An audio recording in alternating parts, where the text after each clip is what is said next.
이런 날도 오는구나. 맨날 사주기만 하다가 드디어 자식들한테 밥 한 번 얻어먹어보네. 자리에 앉자마자 며느리는 식당 안을 둘러보며 퉁명스럽게 내뱉었습니다. 여기 좀 별로네요. 좀 좋은 데로 알아보시지 그랬어요. 며느리의 표정은 어딘가 불편해 보였습니다. 마치 이 자리에 오기 싫었다는 듯 싫은 티를 팍팍 내고 있었죠. 혜정아, 오늘은 그냥 편하게 먹자. 어머니, 좋아하시는 걸로 마음껏 시키세요. 됐다. 괜히 많이 시키지 마라. 주문이 끝나고 음식이 나오자 며느리는 식사 내내 장 씨에게 눈길조차 주지 않고 먹기만 했습니다. 아이고, 속에 다 얹히는 줄 알았네. 그래도 뭐, 자식들에게 처음으로 한 끼 얻어먹었으니 기분은 좋네. 그런데 갑자기 전화벨이 울리고 화면에 뜬 이름은 다름 아닌 며느리였습니다. 여보세요? 어머니, 저 혜영인데요. 오늘 어머니가 드신 장어값이랑 추가로 시킨 반찬하고 음료값 2,000원까지 해서 계산해보니 총 52,000원이네요. 어머니가 드신 거니까 제 계좌로 보내주세요. 돈을 보내달라고? 오늘은 너희가 밥 한 끼 살 테니 나오라 해서 나간 거잖니? 아무리 그래도 좀 많이 나왔잖아요. 대충 집 앞에 김치찌개집이나 가시지. 그리고 얻어먹는 처지에 음료에 추가 주문은 너무 양심 없으신 거 아니에요? 그것도 아들이 먹고 싶은 거 다 먹으라고 대신 시켜준 건데. 그런다고 좋다고 홀랑 드세요? 저희도 사정 넉넉하지 않거든요. 빨리 보내주세요. 아니, 분명 내가 먹은 건 맞지만 대접한다고 해서 나간 건데 이렇게 돈을 받는다고? 매번 나한테 밥은 당연하듯 얻어먹으면서 밥 한 번 사주는 거 그게 그렇게 어려운 일이야? 안녕하세요. 이 사연의 주인공은 올해 이른을 바라보는 장영순 씨입니다. 장 씨는 평생을 가난하고 고된 삶 속에서도 꿋꿋이 버티며 혼자 힘으로 아들을 키워낸 여성이죠.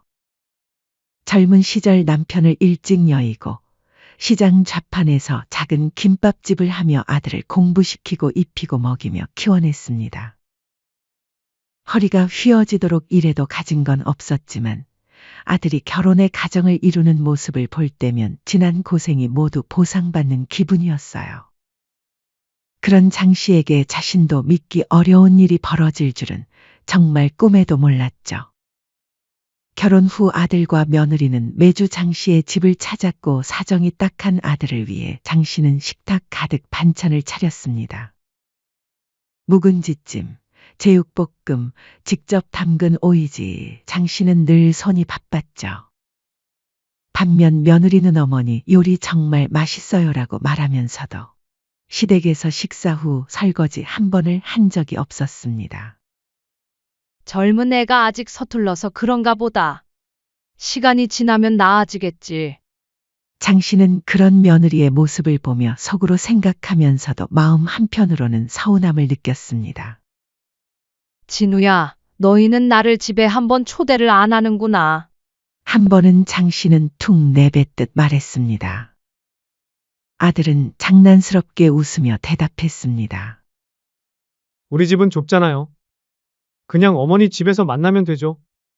그리고 어머니 집밥이 제일 맛있어요. 장 씨는 웃었지만 마음 한켠의 서운함은 사라지지 않았어요. 내가 너무 욕심이 많나? 그래도 한 번쯤은 초대해 줄 만한데. 한편 장 씨는 손주를 봐주러 새벽같이 아들 집으로 달려갔습니다. 종종 아들의 집에 가서 손주를 봐주곤 했었죠. 허리도 아팠지만 손주의 웃음소리에 모든 고통이 사라지는 듯 했습니다. 하루 종일 손주를 돌보고 집안일까지 거들어주며 며느리가 퇴근해 돌아올 때까지 기다렸습니다. 어머니, 오늘도 고생하셨어요. 저희 밥 준비도 해야 해서 어머니는 이만 가시는 게 좋을 것 같아요. 며느리는 늘 같은 말로 장 씨를 내보냈고 장 씨는 머쓱하게 웃으며 대답했습니다. 그래, 밥은 뭐 같이 안 먹고 가도 되지. 장 씨는 길을 걸으며 혼잣말했습니다. 며느리한테 나는 그저 애 봐주고 밥 해주는 사람인가? 다른 것도 아니고 나도 며느리한테 밥 한번 대접받고 싶다. 집에 돌아온 장 씨는 아들에게 조심스레 전화를 걸었습니다. 진우야, 너희는 매일 우리 집 와서 식사하고 내가 손주도 봐주는데 며느리는 식사 시간만 되면 눈치 주면서 나가라고 하는데 좀 속상하네. 하지만 아들의 대답은 차가웠습니다. 엄마, 며느리는 아직 어리고 시어머니 입맛 맞추기 힘들어서 그런 거겠지요. 입맛이 그렇게 까다롭지도 않은데 그건 어머니 입장이고 며느리 입장 좀 생각해 주세요. 암튼 나중에 다시 얘기해요. 그날 밤 자신이 한평생 해온 희생이 처지가 왜 이렇게 슬퍼 보이는지. 장 씨는 방바닥에 앉아 주름진 손을 바라보며 한숨을 내쉬었습니다. 어느 날 장 씨는 손주를 봐달라는 며느리의 부탁에 아들 집으로 가던 중 며느리에게 전화해 물었습니다. 오늘 10시까지 가면 되지. 네, 맞아요. 아참 어머니, 오실 때 세제 좀 사서 오실 수 있으세요? 마침 똑 떨어졌네요. 그 순간 장 씨는 피 속에 맥이 빠지는 기분이었죠.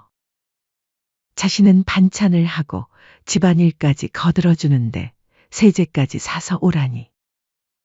장 씨는 며느리의 부탁에 아무 말 없이 고개를 끄덕였지만 혼자 집에 돌아온 밤엔 가만히 한숨을 쉬었습니다. 자신이 하는 모든 것이 당연한 일이 되어버린 현실이 서글퍼졌습니다. 그러던 어느 날 친구 모임에서 이런 말을 듣게 되었습니다. 어머, 저번 주에 근사한 데에서 아들이랑 며느리가 밥 한 번 사줬는데 그게 그렇게 기특해서 눈물 나더라니까. 장 씨는 그 말을 듣는 순간 오래 묻어둔 바람이 스멀스멀 올라왔습니다. 그래, 나도 한 번쯤은 아들과 며느리에게 식사 대접을 받고 싶어. 집에서 먹자는 것도 아니고 외식 정도는 무리한 부탁도 아니지. 그리고 며칠 뒤 아들에게 조심스럽게 말을 꺼냈어요. 진우야, 이번에는 우리 집에서 밥 먹지 말고 너희가 밥 한 끼 사주면 안 되겠니? 장 씨는 그저 웃으며 아들의 대답을 기다렸습니다. 알았어요, 어머니. 이번엔 꼭 저희가 식사 한 끼 제대로 대접할게요. 그 대답에 장 씨의 가슴은 조그만 희망으로 두근거렸죠. 장 씨는 그날 이후 며칠 동안 마음이 들떠 있었습니다. 거울 앞에서 어떤 옷을 입고 갈지 고민하기도 하고 어떤 음식을 먹을지 상상하기도 했습니다. 하지만 무엇보다 기뻤던 건 아들과 며느리가 자신을 위해 시간을 내고 돈을 써준다는 그 마음이었죠. 이제야 내가 해준 것에 보답받는 기분이야. 하지만 장 씨는 알지 못했습니다. 이 작은 바람이 얼마나 큰 상처와 배신으로 돌아올지 말이죠. 며칠 뒤 약속한 날이 찾아왔습니다. 장 씨는 약속 시간보다 30분이나 일찍 도착해 식당 앞 의자에 앉았죠.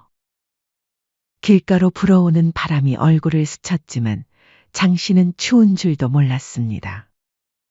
이런 날도 오는구나. 드디어 자식들한테 밥 한 번 얻어먹어 보네.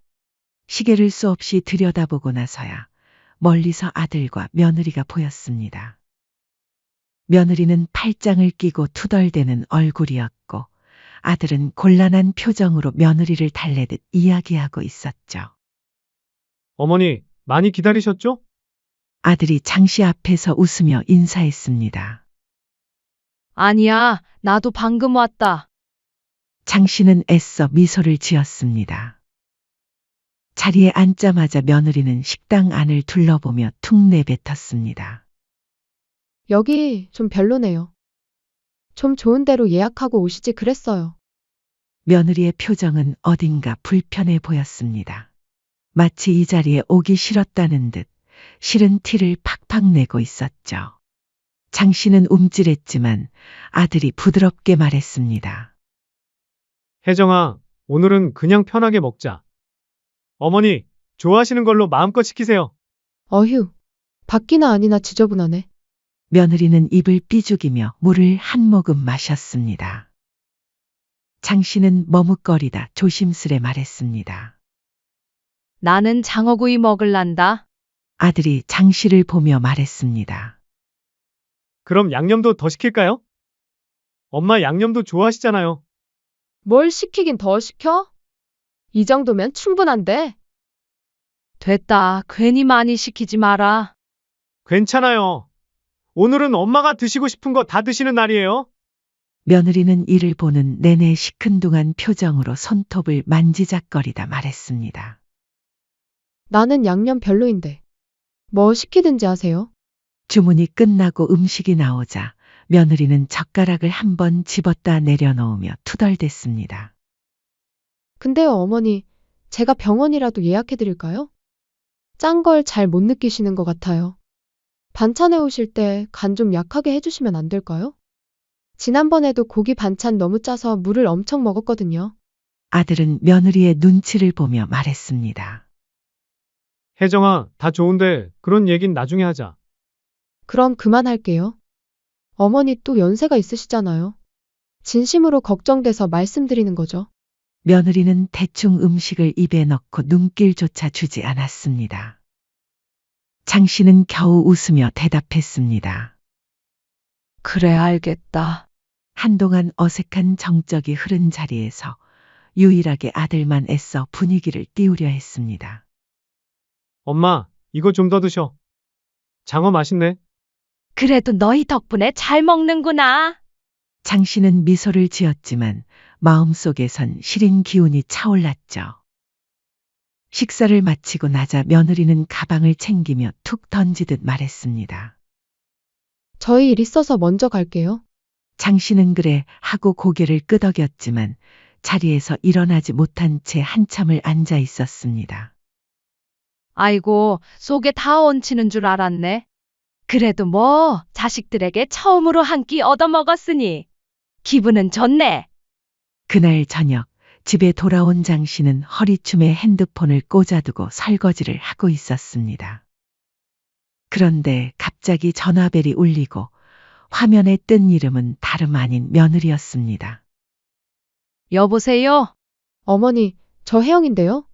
오늘 어머니가 드신 장어값이랑 추가로 시킨 반찬하고 음료값까지 해서 계산해보니 52,000원이네요. 어머니가 드신 거니까 저한테 보내주세요. 아니, 그건 오늘은 너희가 밥 한 끼 살 테니 먹고 싶은 거 먹으라고 해서 그런 거잖니. 아무리 그래도 좀 많이 나왔잖아요. 대충 집 앞에 김치찌개집이나 가시지. 그리고 음료에 추가 주문은 너무 양심 없으신 거 아니에요? 그건 아들이 먹고 싶은 거 다 먹으라고 대신 시켜준 건데. 그런다고 홀랑 드세요? 저희도 사정 넉넉하지 않거든요. 빨리 보내주세요. 장 씨는 머릿속이 하얘졌습니다. 이게 대체 뭐지? 오늘은 내가 밥 얻어먹는 날 아니었나? 순간 당황스러워서 눈앞이 캄캄해졌지만 장 씨는 결국 돈을 보냈습니다. 그깟 52,000원의 큰 싸움을 만들기 싫었거든요. 하지만 장 씨는 혼란과 슬픔, 분노가 뒤엉킨 감정이 가슴을 짓눌렀습니다. 내가 매번 집에서 밥도 차려주고 반찬에 손주까지 봐줬는데 시어머니한테 밥 한 번 사주는 거 그게 그렇게 어려운 일인 건가? 결국 밤늦게 장 씨는 아들에게 전화를 걸었습니다. 진우야, 혜정이가 오늘 같이 먹은 밥값 달라 그러더라. 나는 너희가 산다고 해서 간 줄 알았는데. 네? 잠시만요. 아들은 며느리에게 상황을 들으러 간 건지 잠시 말이 없더니 한숨 섞인 목소리로 말했습니다. 여보세요, 엄마. 그거 오해였대. 혜정이 말 들어보니까 다른 돈인데 엄마가 잘못 알아들은 것 같다고. 내가 다시 보낼게. 잠시 뒤 아들은 돈을 다시 보내주며 조심스럽게 말했습니다. 그리고 엄마, 이걸 어떻게 말해야 할지. 엄마가 자꾸 트집을 잡으신다고 혜정이가 많이 힘들어 하거든요. 엄마도 며느리 좀 이해해 주시면 안 될까요? 장 씨는 속이 뒤틀렸습니다. 대체 며느리가 어떻게 말했길래 아들이 이런 소리를 하는 걸까요? 진우야, 엄마가 언제 며느리한테 트집을 잡았다고 그러니? 엄마, 제발 그냥 조금만 참아주세요. 저도 사이에 끼어서 정말 힘들어요. 장 씨는 그날 밤 조용히 속으로 다짐했습니다. 억울해서 더 이상은 못 참겠다.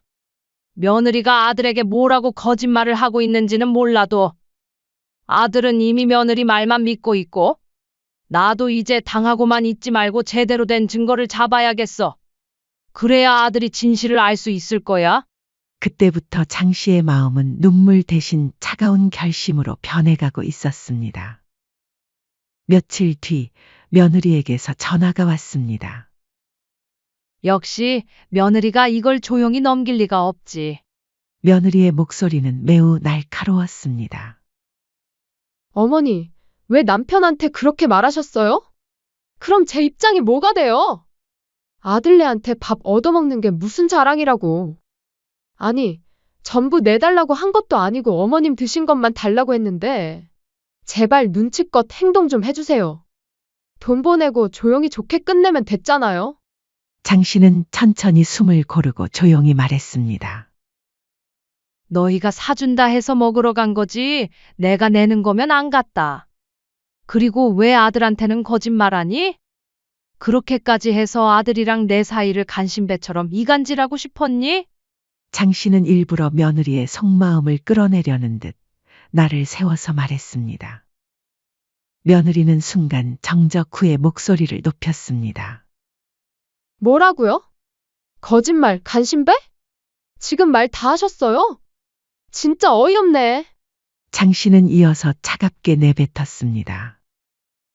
내가 너한테 반찬 가져다 주면 문전박대하듯 문 닫아버리고 심지어 손주만 봐주기로 했는데 가정부 부리듯이 집안일까지 시키고 심부름까지 시키는 건 그거도 아들은 모르지 내가 거짓말만 하니까. 이에 며느리는 화가 난 듯 더 크게 소리 질렀습니다. 어머니 진짜 시어머니 대접 제대로 받고 싶으신가 봐요? 저는 그런 거 못하는데 어떡해요? 겨우 반찬이랑 손주 봐주면서 생색은 진짜 꼰대도 이런 꼰대가 없네. 장 씨는 손이 떨리고 숨이 막혔습니다. 그래, 어디 끝까지 한번 가보자. 며느리는 이제 장 씨에게 막말을 쏟아내기 시작했습니다. 저도 그동안 참고 산 거예요. 결혼 생활도 지긋지긋해요. 어차피 그 아들의 그 어머니죠. 사람 화나게 하는 데는 뭐 있다니까. 장 씨는 눈물이 쏟아지려 했지만 이를 악물었습니다. 며느리는 마지막으로 독하게 내뱉었습니다. 나중에 아들한테 아쉬운 소리 듣고 쭉 혼자 계시기 싫으면 그냥 조용히 집안일이나 하시라고요. 꼴도 보기 싫으니까 전화하지 마시고 집에도 오지 마세요. 장 씨는 며느리에게 마지막으로 단호히 말했습니다. 그래, 내가 너 같은 애를 며느리로 둔 게 내 죄다. 하나만 알아둬라. 내가 우리 집안 망치는 꼴은 두 눈에 흙이 들어가도 절대 못 본다. 장 씨는 단호히 전화를 끊었습니다. 그리고 천천히 눈물을 훔쳤죠. 하지만 이제 싸움은 시작이었습니다. 그날 밤 장 씨는 잠들지 못했습니다. 며느리의 독한 말들이 귓가에 맴돌았죠.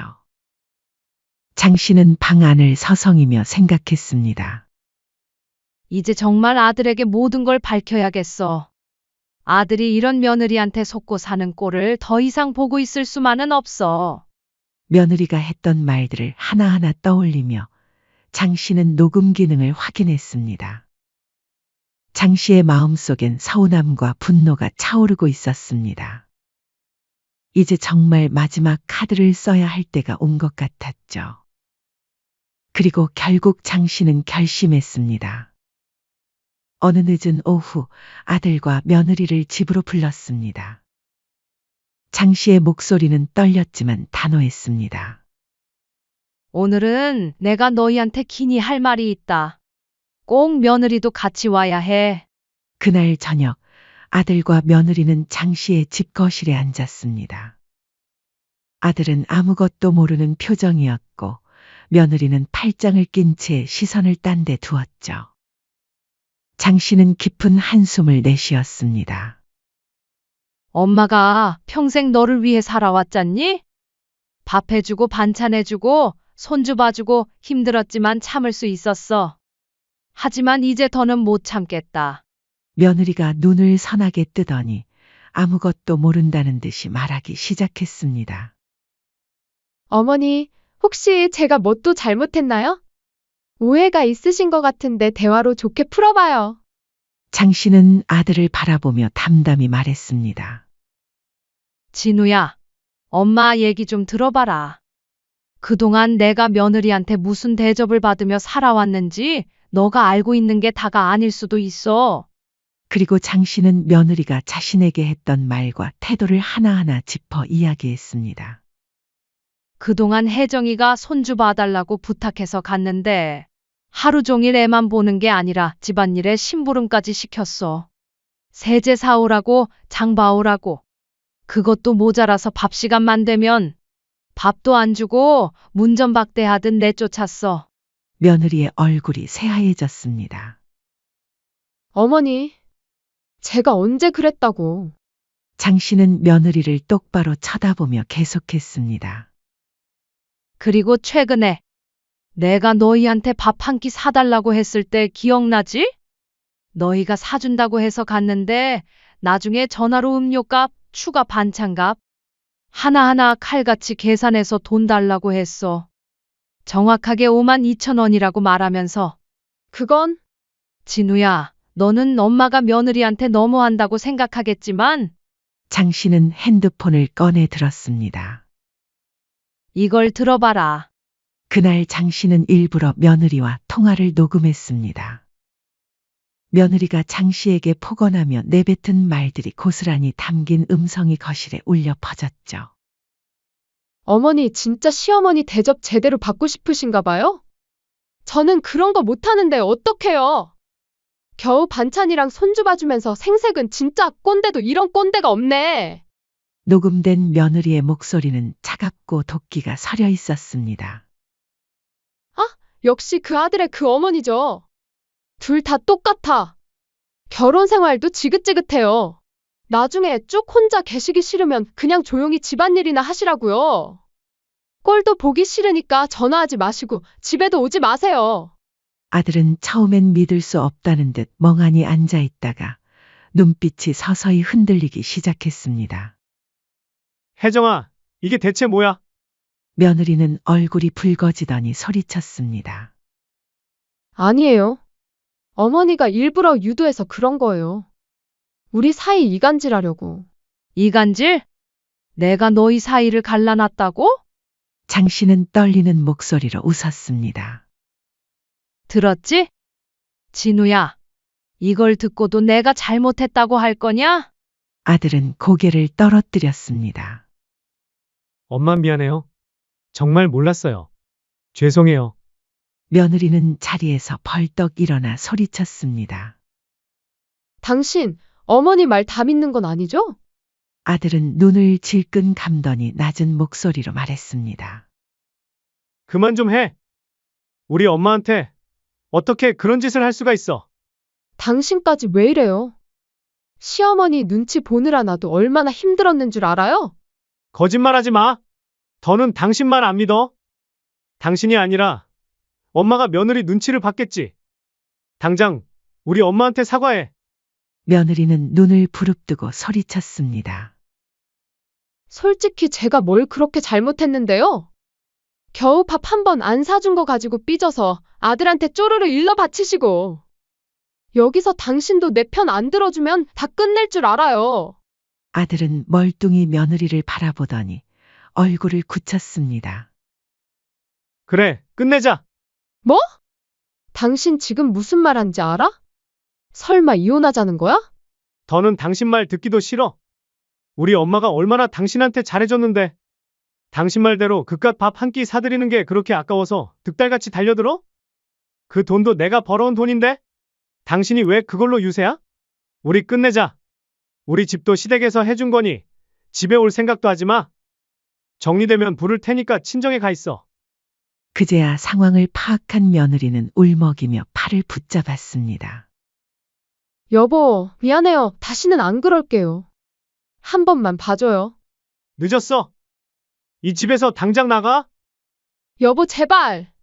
며느리는 발을 동동 구르며 울먹였습니다. 하지만 아들은 손을 뿌리쳤죠. 쇼 그만해. 그리고 한 번만 더 엄마 앞에서 그런 소리 하면 그땐 나도 가만 안 둬. 당장 나가? 아들은 며느리를 거의 끌다시피 문 밖으로 내보냈습니다. 현관문을 닫는 순간 며느리의 흐느끼는 소리가 점점 멀어져 갔죠. 거실엔 정적만이 남았고 아들은 천천히 장 씨에게 돌아와 무릎을 꿇었습니다. 엄마 내가 너무 바보였어요. 조금만 더 빨리 알았더라면 죄송해요. 장 씨는 흔들리는 손으로 아들의 등을 토닥였습니다. 그래, 늦게라도 알아주니 고맙다. 고맙다, 아들. 아니야, 엄마. 생각해보면 평생을 같이 산 엄마를 의심하고 며느리 말만 믿었다는 게 정말 한심해요. 두 사람은 서로를 부둥켜 안고 오래도록 울었습니다. 오랫동안 참아왔던 한이 눈물로 녹아내렸죠. 장 씨는 속으로 다짐했습니다. 이제 다시는 당하지 않을 거야. 거실 창문 사이로 들어온 저녁 노을은 마치 오래 기다려온 평화를 알리는 듯 따뜻하게 두 모자를 비추고 있었습니다. 며느리가 문을 나선 뒤 아들은 한동안 장 씨 곁에서 머물렀습니다. 며느리는 다시 연락해 울고불고 했지만 아들은 단호하게 전화를 받지 않았죠. 그리고 며칠 후 아들은 장 씨에게 조용히 말했습니다. 엄마 이대로는 안 될 것 같아요. 저 이혼할래요. 장 씨는 놀라며 물었습니다. 진짜 그렇게 해도 되겠니? 엄마 때문에 그러는 거라면 더 신중하게 결정해. 아니야, 나 많이 생각해봤어요. 그동안 내가 얼마나 바보 같았는지. 그리고 이렇게 거짓말에 이간질까지 하는 여자랑은 같이 못 살겠어요. 남은 정도 다 떨어졌어요. 아들은 단호히 고개를 저었습니다. 엄마, 이제 엄마가 상처받는 일 없게 할 거예요. 그리고 내 잘못도 이제 다 바로잡을 거고요. 며칠 후 아들은 처가댁에 전화를 걸었습니다. 처가댁에서는 이게 대체 무슨 일이냐며 당황했지만 아들은 단호한 목소리로 말했습니다. 저 이혼할 겁니다. 더 이상 아내랑 같이 못 살겠어요. 장모님 장인어른께도 죄송하지만 이건 제 결정입니다. 이서방, 애도 있는데 무슨 소리야. 그리고 우리 딸이 얼마나 잘못했다고? 처가댁에서는 펄쩍 뛰며 반대했습니다. 하지만 아들은 굽히지 않았습니다. 장모님, 따님이 우리 어머니에게 무슨 짓을 했는지 장모님도 아시지 않습니까? 죄송합니다. 하지만 제 결정은 바뀌지 않습니다. 법적으로 절차 밟겠습니다. 전화기 너머로 고성과 비난이 들려왔지만 아들은 끝까지 흔들리지 않았습니다. 그 길로 아들은 변호사를 선임했고 법적 절차를 밟았습니다. 며느리 쪽에서도 강하게 반발했지만 아들은 묵묵히 서류를 준비하며 싸움을 이어갔죠. 며느리는 처음엔 강하게 반발하며 아들에게 매달렸습니다. 여보, 한 번만 다시 생각해줘. 내가 당신한테도, 어머니한테도 정말 잘할게. 이렇게 끝나면 나는 어디서 뭐 먹고 살라고. 아들은 싸늘하게 대답했습니다. 그건 당신이 알아서 해야지. 다시는 보지 말자. 며느리는 마지막까지 비굴하게 빌었지만 아들의 마음은 이미 돌아선 지 오래였죠. 한편 법정에서 며느리는 자신이 억울하다고 주장했습니다. 하지만 아들과 장 씨는 증거자료와 녹음 파일, 며느리가 장 씨에게 했던 폭언의 녹음까지 제출했죠. 결국 판사는 최종 판결에서 아들의 손을 들어주었습니다. 며느리가 시어머니에게 저지른 모욕과 폭언, 그리고 재판 과정에서 며느리가 생활비 일부를 친정으로 유용한 사실까지 드러나며 재산 분할도 아들에게 유리하게 결정되었습니다. 손주의 양육권은 결국 며느리가 가져갔습니다. 마지막 재판날 며느리는 고개를 떨군 채 법정을 나섰죠. 아들은 홀가분한 얼굴로 장 씨를 찾아와 말했습니다. 엄마 이제 다 끝났어요. 장 씨는 아들을 꼭 끌어안았습니다. 우리 아들 수고 많았다. 이제 내 앞길에 좋은 일만 있기를 엄마도 바랄게. 그리고 미안하다. 미안해하지 마세요. 전적으로 제 선택인걸요. 오히려 홀가분해요. 그 후 며느리의 삶은 완전히 바뀌었습니다. 친정에서도 완전히 외면당해 한 푼 없는 상태로 내쫓겼고, 동네에서는 그녀가 시어머니를 욕하고 식사 한 번 차려준 적 없다는 소문이 빠르게 퍼졌습니다. 며느리는 손주와 함께 월세방을 전전하며 살아야 했습니다.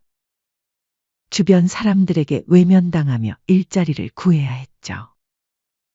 빚까지 떠안은 채 밤낮 없이 허드렛 일을 전전했고 몸이 상해 병원에도 못 가며 점점 초췌해졌습니다. 예전에 오만하고 거칠던 며느리의 모습은 이제 어디에도 없었습니다. 시어머니를 무시하고 돈을 계산하며 살던 그 모습이 이제는 남에게 손 벌리며 구걸하는 신세가 된 거죠. 한편 아들은 장씨 집 근처로 이사했습니다. 주말마다 장씨 집에 들러 장을 보고 함께 밥을 먹었습니다. 장씨는 아들이 올 때마다 반찬을 해두고 기다렸죠. 엄마, 나 다음 주에 또 와도 되죠? 아들의 말에 장씨는 웃으며 말했습니다. 에휴, 또? 나가서 사람들도 좀 만나고 그래. 어느 일요일 오후 장씨는 아들과 함께 시장에 갔습니다. 예전엔 혼자서만 다니던 시장을 아들과 함께 걸으니 얼마나 든든한지 모르겠더군요. 엄마, 이거 좋아하시는 거죠? 많이 사세요. 아이고, 그렇게 많이 사면 어떡해. 괜찮아요. 이제 엄마 먹고 싶은 거 다 사드릴 거예요. 시장 사람들이 장씨를 보며 말했습니다. 어머, 아들이 효자네요. 얼마나 좋으세요. 장씨는 어깨가 으쓱해졌습니다. 예전엔 며느리 때문에 속상한 얘기만 했었는데 이제는 자랑할 아들이 생긴 거죠. 집에 돌아와서 아들은 장씨와 함께 저녁을 준비했습니다. 엄마, 제가 설거지 할게요. 아니야, 내가 할게. 안 돼요. 이제부터는 제가 다 할 거예요. 장씨는 아들의 손을 꼭 잡았습니다. 따뜻한 봄바람이 부엌 창문 사이로 불어들어왔죠. 두 사람은 서로를 바라보며 웃었습니다. 크고 오래된 상처는 바로 사라지지 않았지만 그 자리에 새 살이 돋아나는 듯했죠. 집안에 흐르는 공기는 어느 때보다 따뜻했습니다. 식탁 위 김치찌개는 김이 모락모락 피어오르고 장씨의 눈가엔 잔잔한 눈물이 고였습니다. 하지만 이번엔 슬픔의 눈물이 아니라 아들과 함께하는 작은 행복에 대한 감사의 눈물이었습니다. 바람 한 점 없는 늦봄의 오후, 창밖으로 내리쬐는 햇살은 이제 막 다시 시작된 이 평화로운 일상을 비추고 있었습니다. 그날 저녁, 아들은 조용히 장씨에게 말했습니다. 엄마, 이제부터는 제가 어머니를 지켜드릴게요. 다시는 아무도 엄마를 함부로 대하지 못하게 할 거예요. 장씨는 아들의 손을 꼭 잡고 고개를 끄덕였습니다. 그래, 우리 아들 고맙다. 이제 엄마도 더는 외롭지 않다. 그렇게 긴 세월의 고통 끝에 장씨는 평온과 함께 늦은 봄날의 햇살 같은 웃음을 되찾았습니다. 더 이상 누구 눈치를 보며 살지 않아도 되고, 더 이상 무시당하며 살지 않아도 되는 진짜 행복한 날들이 시작된 거였습니다. 장씨는 이제 누구보다 당당하고 행복한 어머니가 되었습니다. 그리고 그 옆에는 언제나 든든한 아들이 함께하고 있었죠. 사연은 여기까지였습니다. 구독, 좋아요는 영상 제작에 큰 힘이 됩니다. 알림 설정을 하시면 더욱 새롭고 재밌는 사연을 빠르게 즐기실 수 있습니다. 인생의 쉼표를 시청해 주셔서 감사합니다.